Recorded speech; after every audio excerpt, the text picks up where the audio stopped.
Hi, I'm Cindi Leive. I'm the editor-in-chief of Glamour magazine, and this year, for the 25th anniversary of the Glamour Women of the Year Awards, we decided to have 8 talented female filmmakers trail our honorees and direct short films that answer the question, what makes this woman a Woman of the Year? Welcome, everybody. I'm really thrilled to have all of you here today to talk about women in film and what it means when women direct. This year is the 25th anniversary of Glamour's Women of the Year Awards, and we thought what better way to capture these incredible women's stories than by handing them to female filmmakers, all of you. So before we get into what you saw while trailing these astonishing achievers, I want to talk a little bit about what is going on right now with women in the film industry.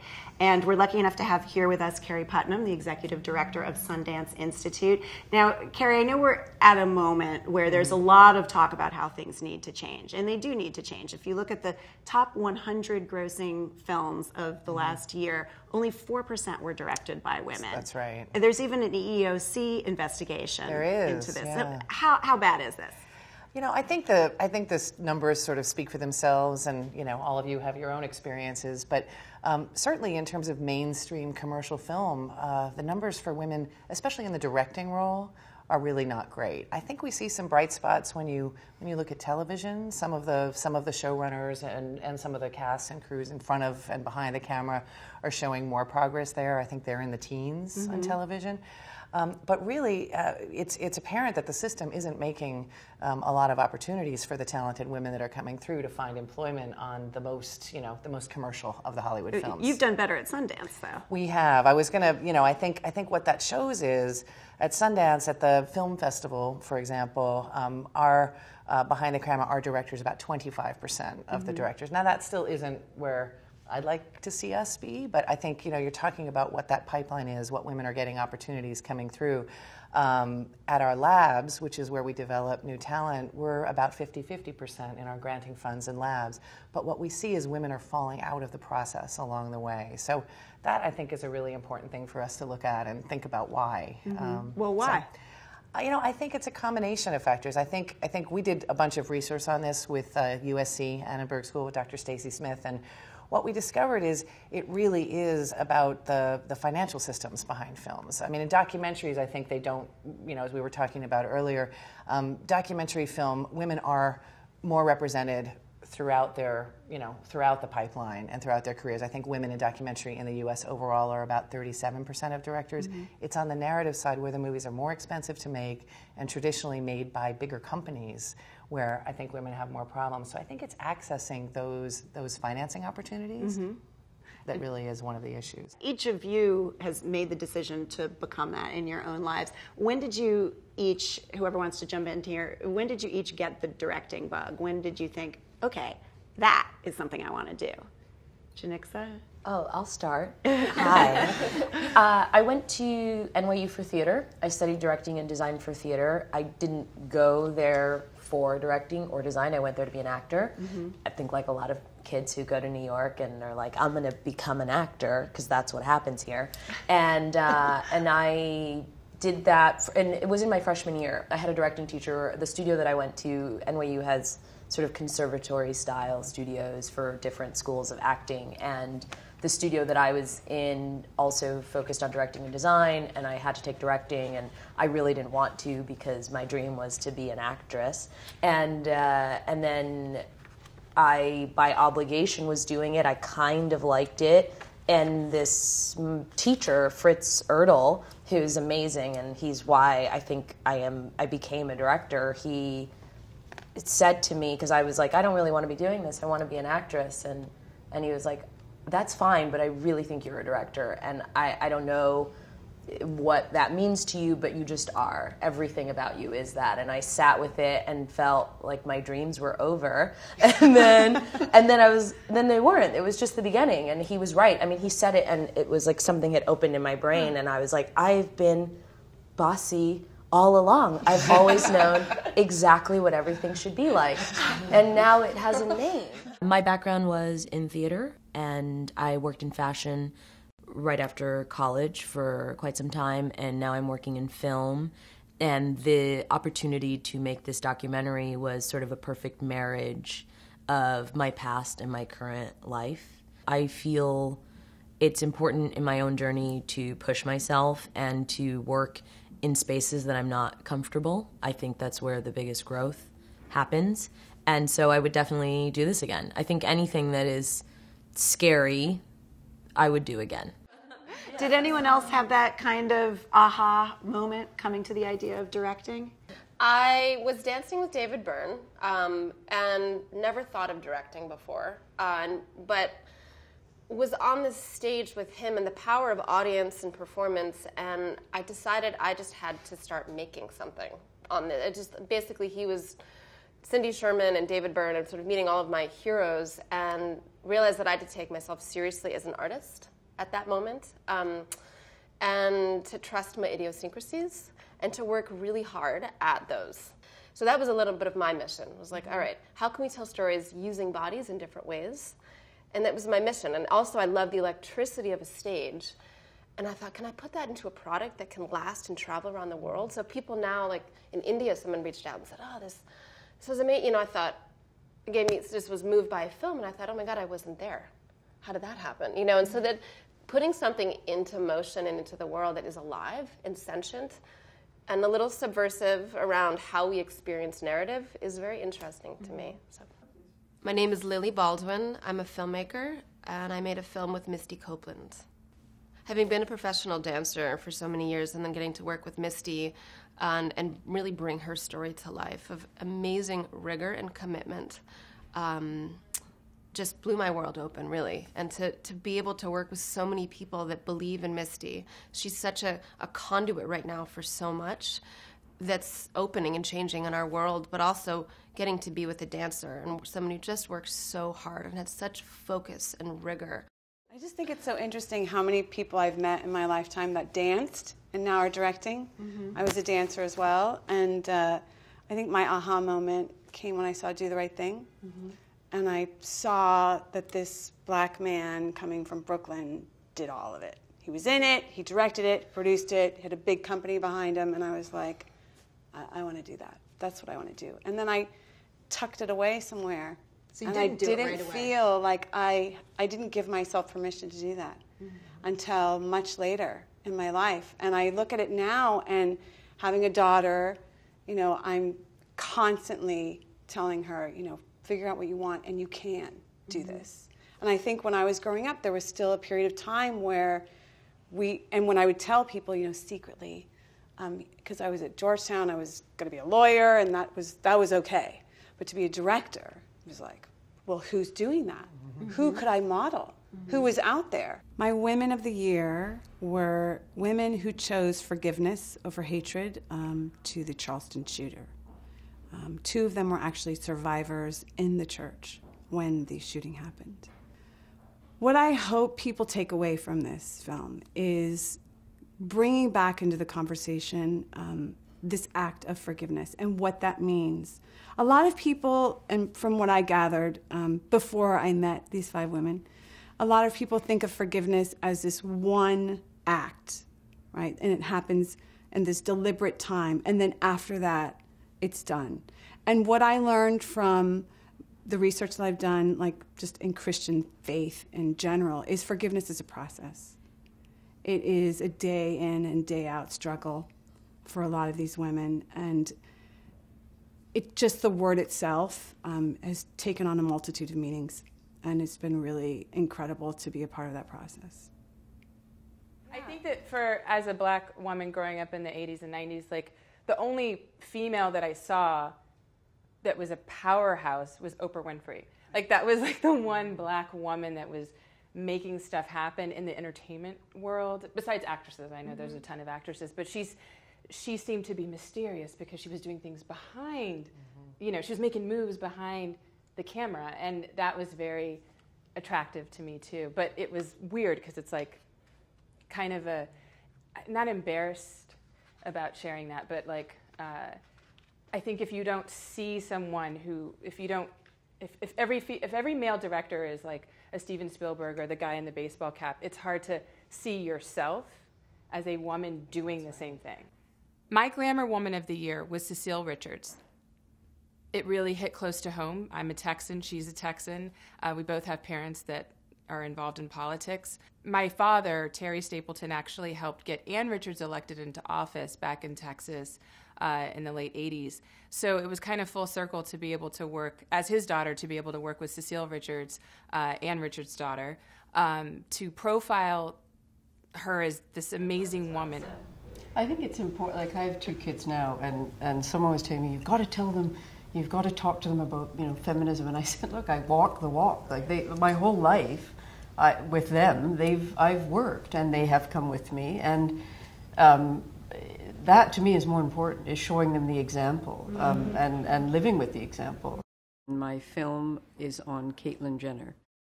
Caitlyn is a force, and I guess an Olympic decathlete is a force in the world, but Caitlyn Jenner, as a person who is turning her focus to the transgender community in the United States and trying to shine a spotlight on this marginalized community is heroic in a different way than the Olympic way. And it was a real honor to meet and speak with her and hear about her experience, her personal experience, and also how by making that personal experience public, which is not easy, has allowed this community a kind of access into a mainstream conversation. I did a master's degree in philosophy and theology, and then decided to become a filmmaker. So I had no formal training as a filmmaker. I learned by doing it. And I've been making films now for 20 years, and I feel like all the things I learned in school inform my work every day, you know, perspectives. And my background is my father was South Asian, my mother was British, and at that time, mixed racial marriages didn't really happen. And so that sort of marginal place that I grew up in, of being not really like anybody else except my own family, has served me so well as a filmmaker, because I'm always looking for the marginal perspective, the perspective that is not the dominant perspective, as a way of seeing what is really happening in a context. I feel the same way. I'm coming from a multicultural family, and as a child, it's very difficult, at least at that period of time. Now it's so much more common, but as a child it was very difficult. And now that completely serves me as a director and a storyteller, because you can really see so many different aspects, and you can listen and connect to so many different people, and that, I mean, within itself is helpful. For me, it's storytelling that was the access point for me, because I'm a photographer, and I've been a photographer since I was a teenager, and I got to directing through photography, but as a photographer, I'm a storyteller, and becoming a director was just a natural growth into a more in-depth story. My Woman of the Year was Reese Witherspoon. There was something, you know, really nice about Reese and how long she's been an actress. It's basically the same amount of time I've been a photographer, and there was something that I just really enjoyed diving into her career and seeing all the work that she's done and understanding what it is like to be committed to your craft for that long. She's a really inspiring woman who's pretty much a badass and works really hard and does good work all over the place, not just as an actor. And there was something really impressive and inspiring about her, and it motivates me to take things to the next level. I would imagine one of the challenges is that everybody kind of thinks that they know all about Reese Witherspoon. Yes. Already. Yeah. So how do you get under that? Well, I think that was it's almost even the point of the piece in a way, is that Reese has been an actress since she was 14 years old. And like, I just wanted to access Reese in a way that, because she's really inspiring, because she does so much more than act. And she also puts her money where her mouth is, and it's really interesting and really, like, it wants me, you know, I want to get off the couch because of her, and so I know that other people are going to be just as excited by her. Having access to somebody who is that famous is not the easiest thing, so it is a way of trying to sort of negotiate this, like, I'm here to celebrate you and not trying to gain access to anything that you want. You know, it's What's not, get into that a little more. What's not easy about the fame thing? Well, really famous people have serious guards up, as they should, because everyone wants part of them. But the other thing that I think my understanding of being that famous is that you can do good with it, and Reese does really good with it. And so she was generous in her sharing of knowledge and experience, and just the way she speaks out all the time about what it is that she believes in and how there are not enough great roles for women in film, and that they're always the girlfriend and the wife. And she's like, I don't want to see another script. Don't send it to me if the main woman is the girlfriend or the wife. She's also, I mean, she's taken that in her own hands in such a great way in the way she started her company, the kind of material they're developing. Yeah. It's really inspiring to a lot of people. And she has a woman producing partner, Bruna Papandreou. It's a great story about, not waiting for the opportunity to come to you, no matter where you are in the scale, kind of jumping in. I think it's inspiring. Marjan, you filmed the U.S. women's soccer team. How do you cram that many people into one short film? I mean, it was very difficult because we went in wanting to get all 23 players interviewed plus the coach. And I was really committed to that. I wanted everybody's voice. I didn't want to just highlight Carly Lloyd, who's amazing, and Abby Wambach. I wanted everybody to kind of shine in this. And they're very calculated. They've done so much press, so we were also challenged with just trying to get something new and different from them. But I think we did 2 camera setups, and we just kept it going, and I think we got some really sweet, intimate bites from them. For Women of the Year, I was able to profile the U.S. women's soccer team, 23 players, and Coach Jill Ellis. You know, the women's soccer team were challenged so much before the World Cup. They had to play on artificial turf. They were constantly challenged with their pay scale, and they were just treated much differently than the male athletes for the World Cup. And it definitely reminds me of just being a woman in this world and the director, filmmaker world, because these women literally had these challenges to deal with, but at the end of the day, they just put their heads down. They continued to train. They blocked out all of the noise and all of the madness and played their game and got the World Cup. And I feel like female directors just have to put their heads down, stay focused, and do what they've come to do.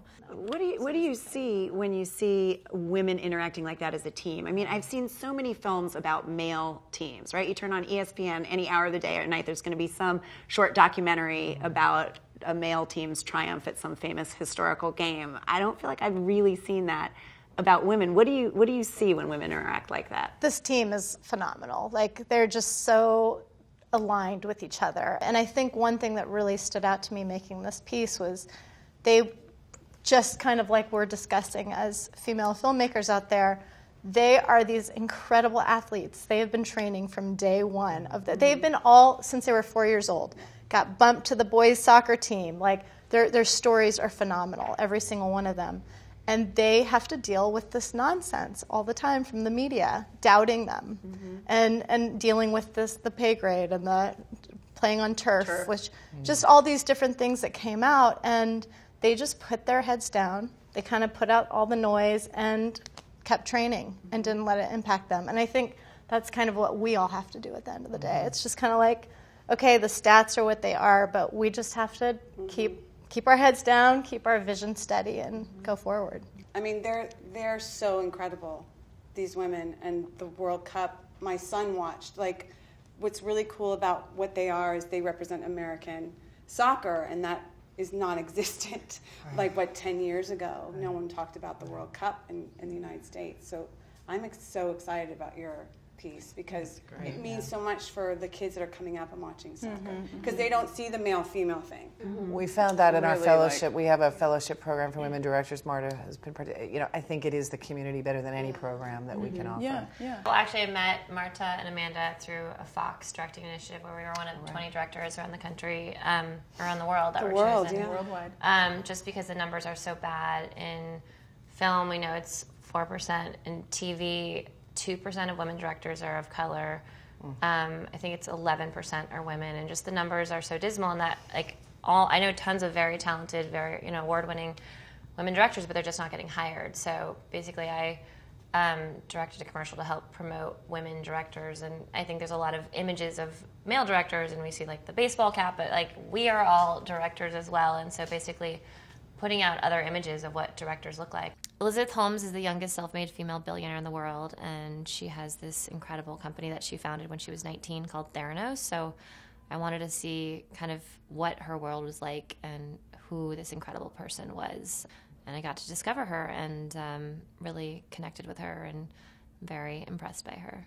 What I love about my job is that I get to travel and meet incredible, exceptional people, and she, I'd say, is on the top of that list. And getting to spend time with her and see her world and people that she's working with and how she's constructed her world was like being in almost like a science fiction film of the future where women leaders rule every, detail, the furniture, the color, the kind of her vision for what she wants to do for, improving the world, improving people's health was incredible, and that she had at such a young age was very cool to be around. So I was very inspired. Janicza, I want to ask you about filming Victoria Beckham. So first things first, were you a Spice Girls fan? Yes, I was deeply. I mean, was not everybody? I moved to the States. Wait, I'm in a small backstory. I moved to America when I was 13 years old, and I think Spice World came out when I was like 16 or 17 years old, but I had spinal surgery when I was a teenager, and a friend got me the CD that had come out like 2 months before. I think she like got it from London or something like that. And when I would sleep, my parents would just play it for me while I was sleeping, and I knew all of the words like through osmosis. So it was great to meet her. Did you tell her that story? I didn't, because I don't think she wanted that story. But it was amazing. I was so lucky I got to go to London, which I hadn't been to in like 8 years, and I was there for a few days, and I filmed her at her workspace, and I also filmed Mel C, and it was just amazing. I mean, I think I feel the thing that drew me to her and the project was she was a huge pop star, and now she's this incredible designer. And I think that transforming yourself is really hard, and to like maintain that level is really difficult. And fashion is not a kind world, and she's legit, and I think a lot of that has to do with that she is a part of every aspect of the production of her work, and it is very much an extension of herself. And I thought that was like incredible. I mean, the transformation aspect of it was, I think, what was like the most sexy to me.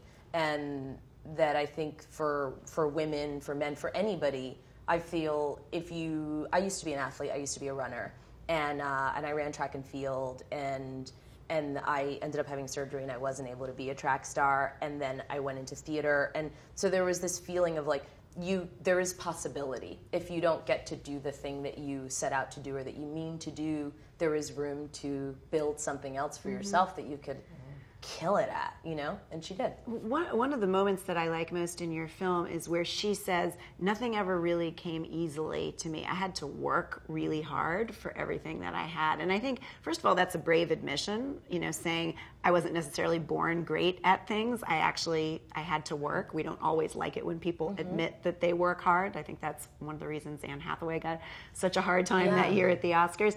I thought that was a great message, that admission that, you do have to work hard to achieve things, and you shouldn't just look at accomplished women and think, oh, well, they're just blessed. They're and I think with her, great. There probably is a perception, well, you were already famous, and so that's why you got these things. And there is some admission of, yes, there is certain opportunity that is available that makes things a little bit easier, but fashion, again, is not a kind space. You do actually have to be good.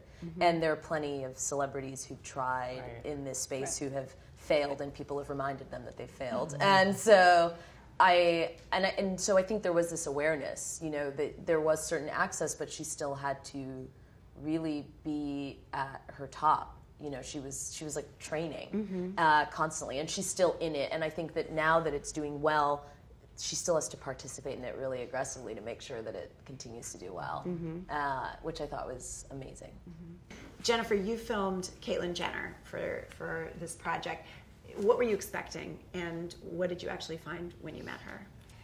Well, I had some anxiety about the celebrity aspect because I think I've found over the years as a filmmaker that there has to be some kind of authentic exchange of vulnerability between you as a director, the person behind the camera, and the person in front of the camera.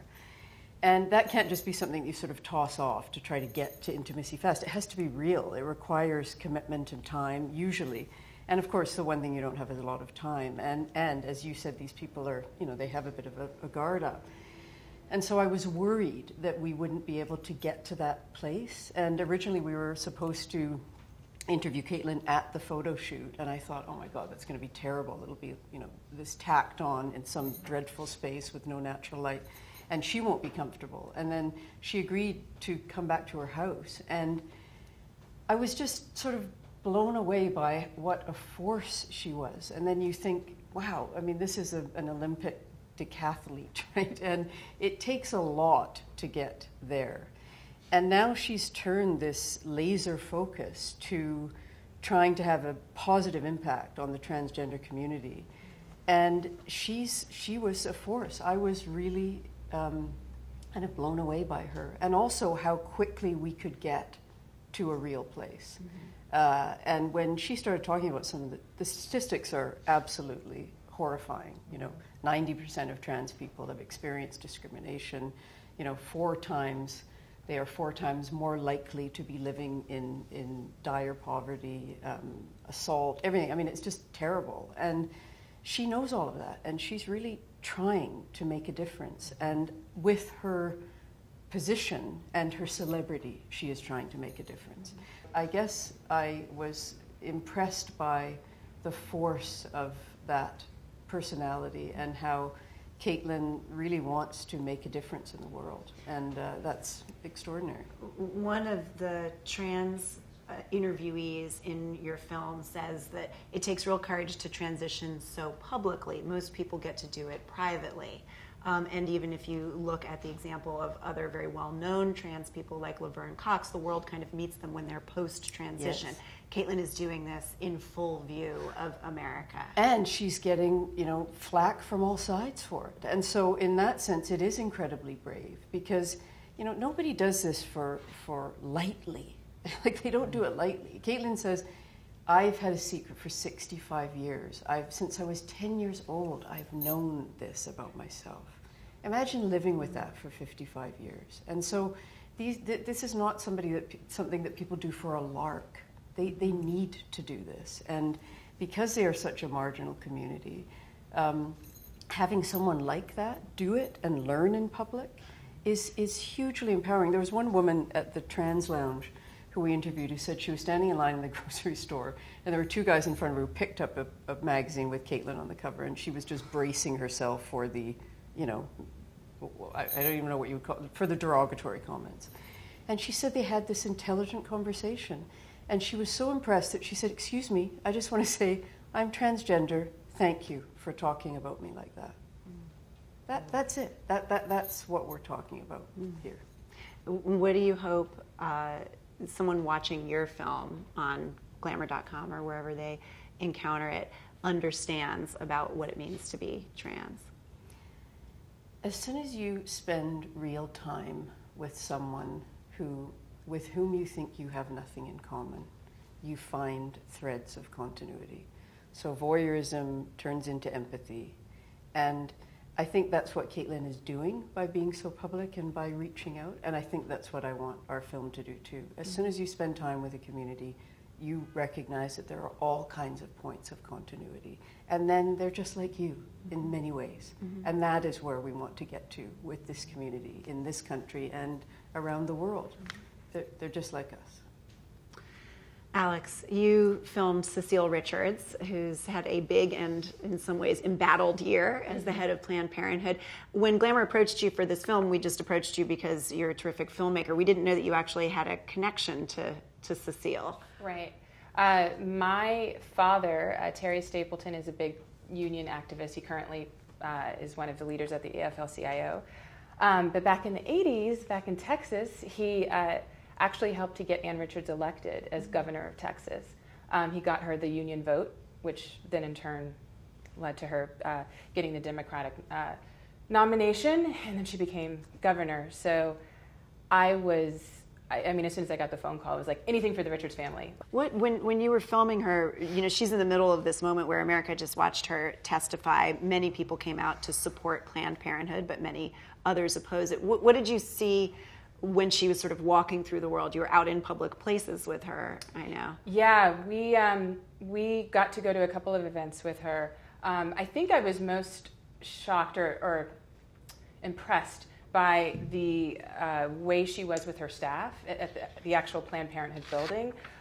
She works with some of the most intelligent women that I've ever been around in my entire life, and they all just have so much respect for her. It's kind of like she's a great leader, but she's not super emotional. She's not very loud. She's very measured. For your first time out as a director, for Corman's World, you worked with Jack Nicholson and Martin Scorsese. So clearly you know something about being calm under pressure, right? But that's movie talk. Like talking about behind the scenes on film sets is very different than talking about an issue that could actually affect me. It could affect my cousins growing up right now. I think that for most of us sitting here in this room, we take for granted the rights that we have as women. We take for granted that the government right now cannot necessarily tell you what you can do with your body. That wasn't always the case. And right now, I was around Cecile and seeing and hearing all these statistics and things that are happening in the state of Texas where those rights are being fought. And people are winning. The conservative movement, they actually are gaining ground on revoking rights that we have as American women. So that's a way different context of conducting an interview versus Jack Nicholson talking about his days at, being broke, waiting for someone to cast him in a movie, But back to that project of yours, did you feel nervous at all going into a scenario where you were going to be interviewing, such sort of titans of the industry, or did you just feel like, I got this? Absolutely. I interviewed, Jack Nicholson was probably the craziest interview that I've ever had in my life, because he's only granted an on-camera interview to one other human being in his entire career. Wow. So there's only two of us. Who's the other? To be honest, I don't know. I think he was Canadian. He's a Canadian director. There you go. How did you get him? I think we can all probably share in this too as documentary filmmakers. When the team protecting the talent, they will grant you an interview that piggybacks on top of a photo shoot or whatever, and it's your worst nightmare, because it's like, I'm not making an EPK, but that's kind of like what I'm going to get. So I got piggybacked onto him doing a photo shoot at the Carlisle Hotel, where he lives, basically. So at least I had him in an environment that was very comfortable for him. I don't think Jack really goes anywhere besides where he is very, very comfortable. And I told his assistant. So much said. I was young enough to be a little cocky, and I looked at the room that they told me that I could film him in, and there was no it was a disaster. And I had like a corner, and I had 10 minutes to figure out this whole situation. And I told his assistant, I can't do this. If I'm gonna get this access, I'm gonna bring it, but you got to work with me a little bit too. Who am I, right? I've never even made a feature at this point. And his assistant, who was a woman, was like, I kind of like your attitude. I'll be right back. And she was like, come back tomorrow, so you don't have to deal with all this crazy media stuff that he's got going on. Come back tomorrow, and he'll give you an hour. So I was like, okay, this is great. So I come back with my crew, and then he sat down with me, and then he said, I like you. I think that it's kind of bold that you asked for more. Everyone was impressed by that move, and he said, "Listen, I've never sat down and told my story. I've never even told my children what I'm about to tell you. So here's the exchange. You give me all of the tape. I get to express a bunch of my feelings and tell a bunch of stories to my children that I don't really ever want to do again. and I'll sit with you as long as we need to. So he gave me, I sat with him and interviewed him for like 12 hours. Wow. Like, it was crazy. And then he was in tears by the end of it, and he's like, do you want to go to a game with me? Or do you want to like, and I was like, this is insane. Can we see this somewhere? Yeah, it's called Corman's World, and you can watch it. I saw it in the theater. It came out through A&E. It was actually a Sundance film. Yep. We premiered at Sundance in Cannes. And everybody, I think, really responded to Jack's openness, you know. And I had him on a couch in a living room setting, and he chain smoked the entire time.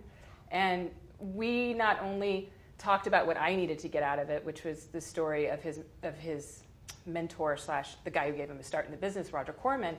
We talked about, going back to what you were saying with Victoria Beckham, the working for it. You know, this is a man who was on unemployment and couldn't put food on the table for his kids at a certain point. And it was a very real conversation about working, you know. So it was inspiring. Lily, I want to ask you about Misty Copeland. The film that you made has this incredible imagery of her dancing on a rooftop. At some point about halfway through, I stopped being worried that she was going to fall off and realized it's a great angle. What was it like to just see her physically in action? Because you have this amazing moment also where you see the muscles in her legs, and they're tremendous and gorgeous. Amazing. I mean, speaking of work, speaking of rigor, I researched so many images of her all over, right? And just who is she from all of these angles. And I wanted to humanize her in a different way. This was an opportunity to be with her and bring her to life. And what is it about her that we need to know more about? And what is it about her that can inspire us to do something differently? And that's sort of how I approached this and sort of wanted to solve this problem. And for me, everything is about sort of solving a creative problem, and that's what's interesting. Working with her on the roof, it was actually tacked onto the Glamour shoot, and so she'd had a long day, and fatigue can help, right, to sort of let down. And like every dancer, man, you just go and you listen, and you have to listen, and you have to keep pushing. And there's really often not a choice just to kick it. And I just saw her eyes, and I was like, all right, we have an hour together. We're going to talk. And then I really can we just do a little dancing, you know? So between, quickly set up a track. I like working in this circular way, sort of fluid. And she was dancing, and I just said, you know, who are you when you're not performing?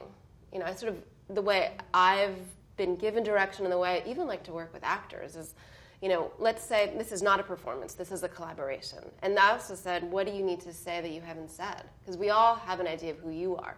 Who are you who do you want to, what needs to be said from your voice? And I said, can your body do that? I mean, I got a little esoteric. I had a couple hot seconds, and I just also said, if you're not comfortable with the movement, let me know, we'll stop.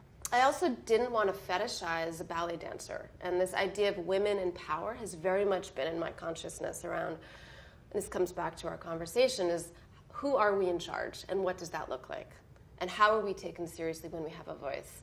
Now, Misty is this amazing voice, advocate, and physical presence. So power-wise, I was like, slow motion, legs, lift that skirt, girl. You know, I was like, let's see, how does this work? It's a moment. Yeah, and I'm like, is there any and then I didn't include it, some great moments of her just sort of standing, you know, not being, and I love that moment of choice of like, pedestrian to performer, and you see that on-off. I think it's very powerful that one thing you get about her from your film is that she, unlike many women who say, "Oh, I'm not that important. I'm just doing what I love. I'm just lucky to be here."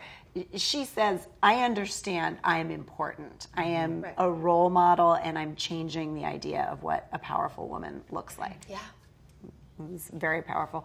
Marta, I want to ask you about the film you made with a group of women in Charleston. It must have been harrowing to be there. I mean, to watch it is, you know, it's a beautiful film, but also very wrenching when you think of what these women lost and how they were able to exhibit such compassion afterward. How emotionally was it for you filming them? You know, it was really interesting. I have a friend who, while I was there, I was talking to on the phone, and she said, I honestly don't know if I am worthy of being in the room with these women. And I said, wow, you just hit the nail on the head, because you do feel like you're in the presence of greatness. And it's not just because they're older. You know, we have this kind of idea of older African-American women from the South. It has nothing to do with that. It has to do with they individually made a choice.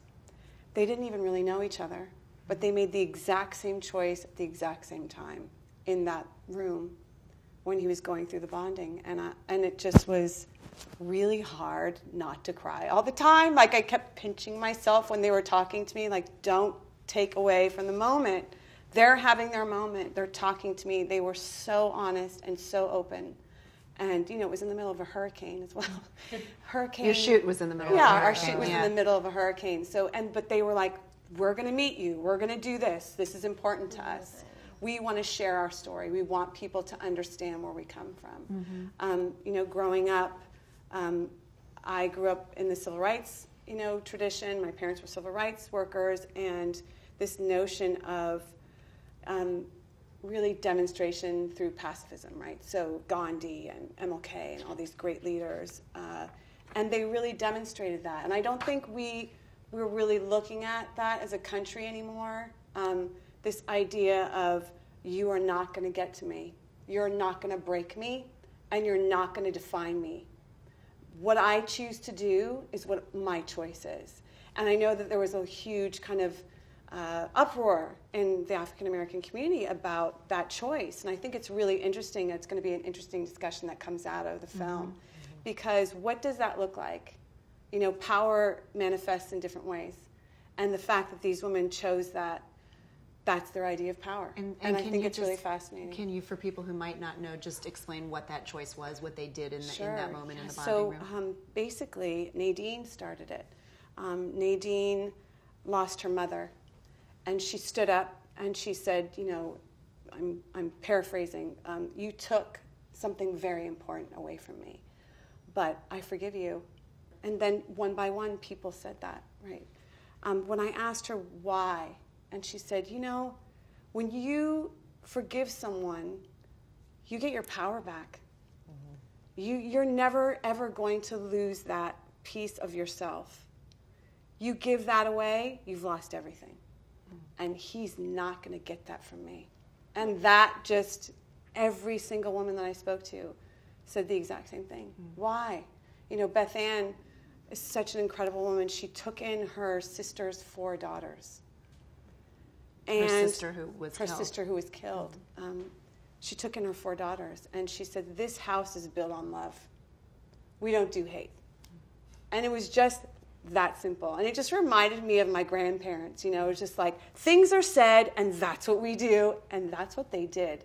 And so that was very familiar. It was very much of a familiar, my grandparents are from the South, from Louisiana, and it was also a very familial thing for me, and a very, it was just a very powerful journey through the hurricane, through talking to these women, and really kind of took me back to my own roots. Of this kind of, that's right, turn the other cheek type of Christianity. You know, give them the other cheek when they hit you. And I grew up with that. That's what I grew up with. And I didn't always agree with it. You know, I was very much like Malcolm X, rah, rah, rah, you know. And then as I got older, I started really understanding the power in pacifism and really understanding, you know, what true roots of the Christian faith is. And to these women, this is what Christianity is. That's beautiful. Yeah. Jessica, your film is about Elizabeth Holmes, who's now very much in the hot seat as her company Theranos is being examined by the Wall Street Journal and others. You were there prior to any of that news breaking. Who was the woman, the entrepreneur that you met, and what did you find most impressive about her?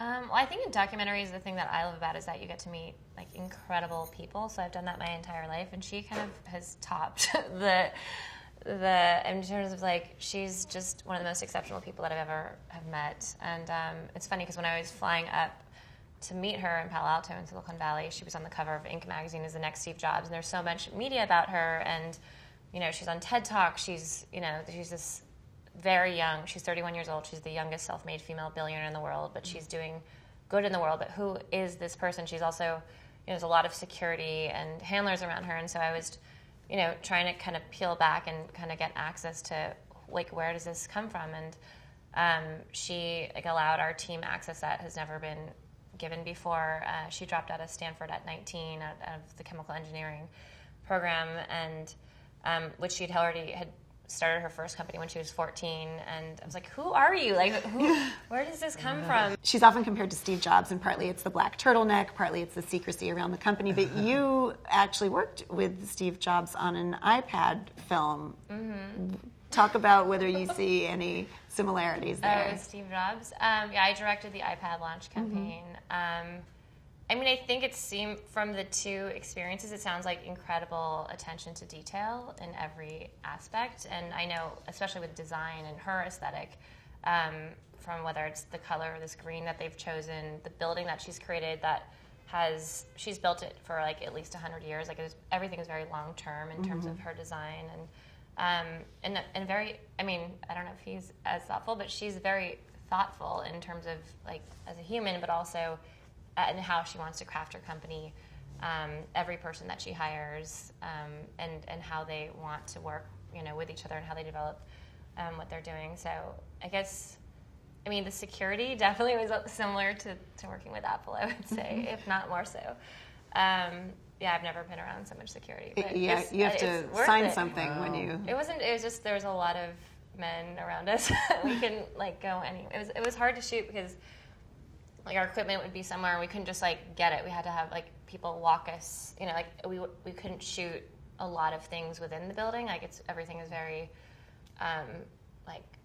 secretive. Even her liaison. I couldn't shoot anything in the building with my iPhone just because I like to shot list everything out and plan my. So I'd ask him to shoot it, and then so it was definitely. I feel like the film is a collaboration with them because every single element that is in the film, it was under her, she approved and was very involved in every aspect of it. So, but that felt okay. That didn't. Yeah, I feel like the film is a reflection of her, which I like. It should be her, So and she's exceptional and strong, and so that's what I wanted the film to be as well. So, and a little portrait that hasn't been seen before of her. I want to ask each one of you, since this is the Women of the Year issue. Who else would you have put on the list? Who's your nominee for Woman of the Year this year? Can I go last? I don't need an answer. I really, you'd be like Elizabeth Hunt. Yeah. I scored. I love Elizabeth Hunt. Well, would that be your answer? She'd be your Woman she's of the Year? amazing. Yeah. My son thought Ronda Rousey. How come she hasn't Oh been yeah, that's a good one. She's amazing. She's impressive. Very. She's really scary. And I like that your son is a fan. He's reading her biography right now. Yeah. And he's totally in love with her. So that's my vote. For the ignorant people in the room, who is Ronda Rousey? She's a fighter. She's I forget the name of the division, but she's MMA. She's a fighter. She's pretty amazing. Yeah. She has a book out. Yeah. There's some great sound bites that are probably not appropriate for this live, but I'll tell you after. They're really go for good. it. It's fine. We can bleep. Oh, my favorite is Do Nothing Bitch. She refers to herself as she's just because she's really beautiful, and she's just because I wasn't born to fuck millionaires doesn't mean that her body is worthless, because she's a do nothing bitch, which I was oh my god, that is my motto internally. Yes, it's so good. She's amazing. And she says before she goes out, there's no music. She doesn't play music. There's no joking around in the locker room before she goes into a fight. It's serious. And she said, I'm going to go in there and I'm going to fuck somebody up. Yeah. She's pretty great. She's pretty great. Awesome. She's going to be a CEO. Okay, so she's the winner of the popular vote. To transform. Yeah. I was going to say Laura Poitras. Some of her work. Oh, yeah. Just inspired by Last Night, actually, which was wonderful. But just putting yourself at risk for your work to find something authentic, and that is the theme. Yeah, and she sure put herself at risk. To move away, right? Yes.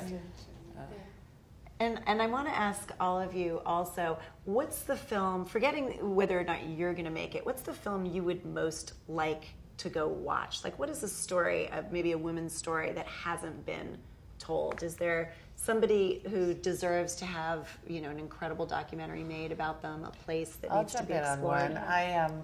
I know that someone's trying to do it, but I think the Ruth Bader Ginsburg story is an amazing story. Notorious RBG. I think Natalie Portman is. She has there, and I've read the screenplay. I know, but what I found in reading it is there's so much of her story that I didn't know, and what she went through with her husband in law school. I mean, you know, I hadn't read the book. I want to see that story. I think she's so inspiring. So that's one. The book is good. Did you read? I haven't read the book. I read the screenplay. Yeah. Unfortunately, we need to wrap up, but I want to ask you one last question. So many of you here today have essentially said that despite all the negative statistics, there are really wonderful things that you, as women directors, bring to the projects that you do.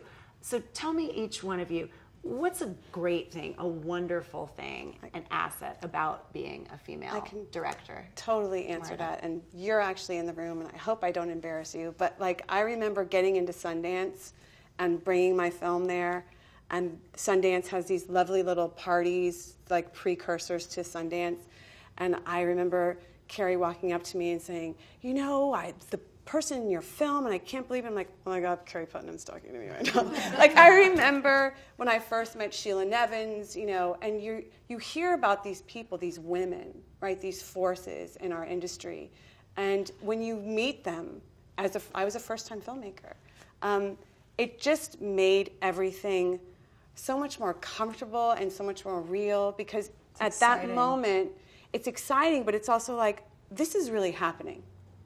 You know, you don't get many moments like that, even when I was a dancer, when I was an actor, where you get to meet the people that make the decisions to help you go further in your life. And that is what's so great, I think, about being a woman in this community, because it isn't that big, right? There aren't a lot of us. We mostly know each other, and we get to help each other.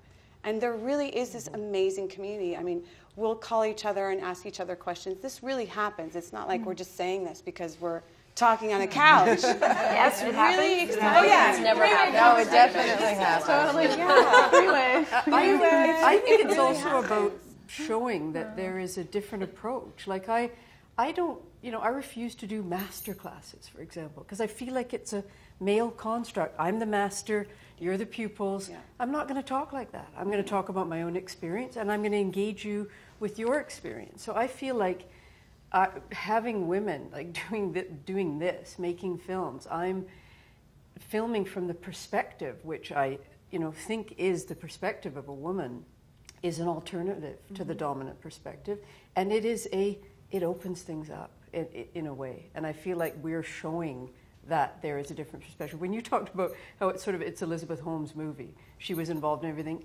A guy would never do that. A guy would never have that generosity to let her be who she was by being that controlling person.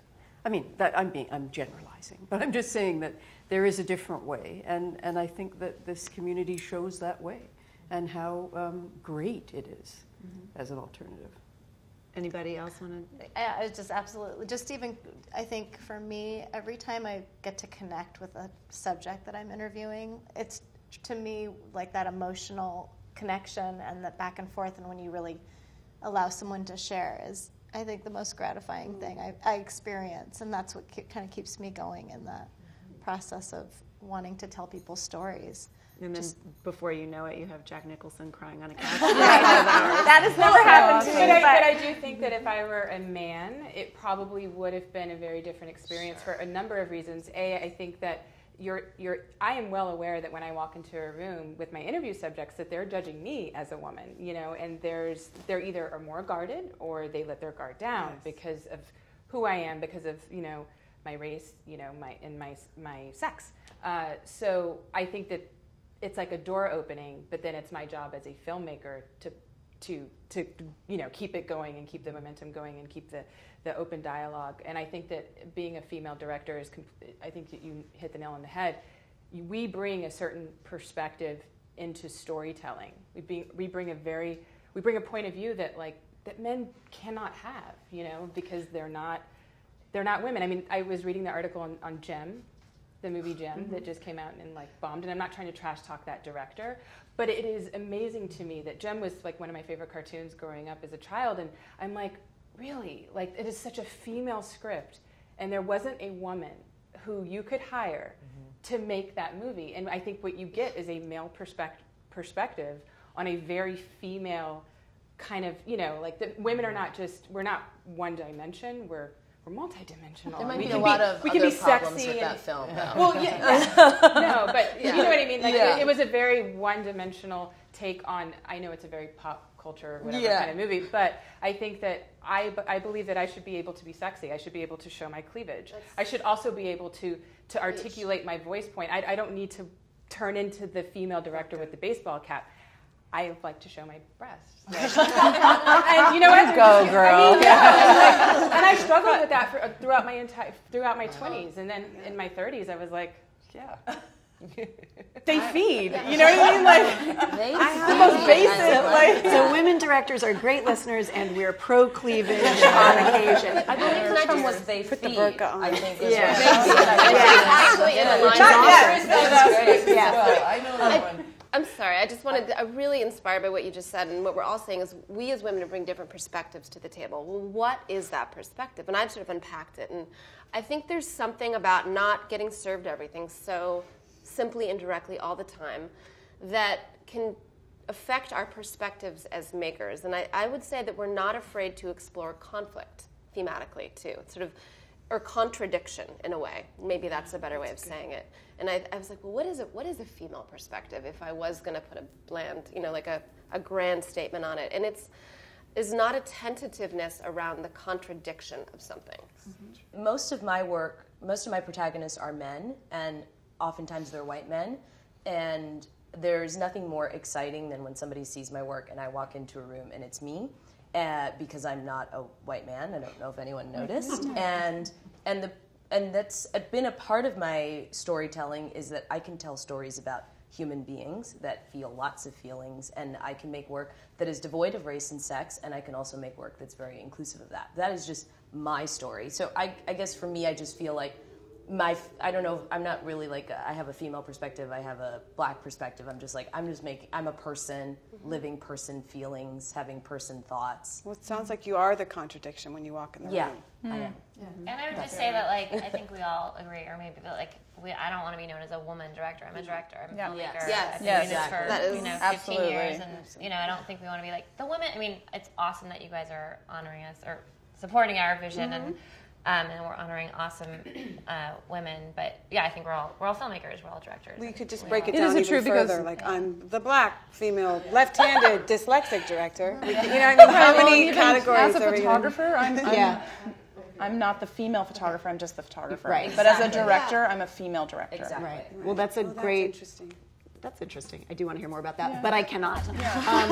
Thank you all so much. This has been fascinating, and congratulations on all of your films. Thank you. Guys. Thank you. Thanks, guys. And see. Thanks, White I know. Sorry, Brandon, we're out.